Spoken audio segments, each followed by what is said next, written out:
করব।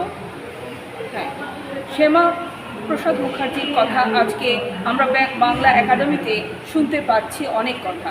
সত্যি কথা, আজকে উনি যদি না থাকতেন তাহলে আজকে আমরা স্বাধীনভাবে এই পশ্চিমবঙ্গে ঘুরে বেড়াতে পারতাম না। কিন্তু সমস্যা কোথায়? যখন যেসব মনীষীরা বা যারা অনেক বড় মাপের মানুষ, তারা নীরবে নিভৃতে কাজ করে চলেন, দেখা যায় তাদের পরনের জামাটা পর্যন্ত ছেঁড়া, তাদের কথা কেউ চেপে রাখতে চায়। যারা চেয়ারে আসন দখল করে বসে, দেখা যায় দামি দামি জামা কাপড় তারা পরছেন, তারা দামি গাড়িতে চড়ছেন, এইসবই আমরা দেখে এসেছি। হ্যাঁ, কিন্তু যারা প্রাণ ত্যাগ করে দেয়, পরিবার ত্যাগ করে দেয়, একাকিত্বে ভুগে, তাদের কথা কেউ মানুষ মনে রাখে না।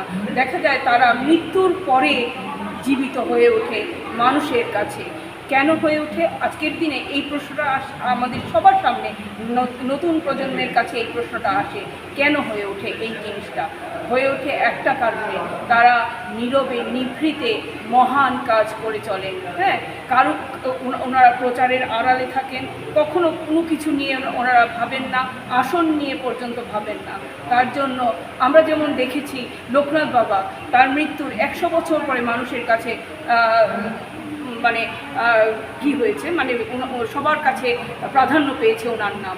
ঠিক তেমনি আজকে দেখছি শ্যামাপ্রসাদ মুখার্জি, বিভিন্ন মুনি ঋষিরা জীবিতকালে কজন পায় তাদের যোগ্য সম্মান, সেটা হচ্ছে কথা। মৃত্যুর পরে অনেকেই তাদেরকে নিয়ে কথা বলে, সম্মান দেয়, এটা সত্য কথা, তাদের কাজের জন্য। হ্যাঁ, নীরবে নিভৃতে তারা যে কাজ করে যান সেই কাজের জন্য। কিন্তু বেঁচে থাকতে কজনই সম্মান পায়।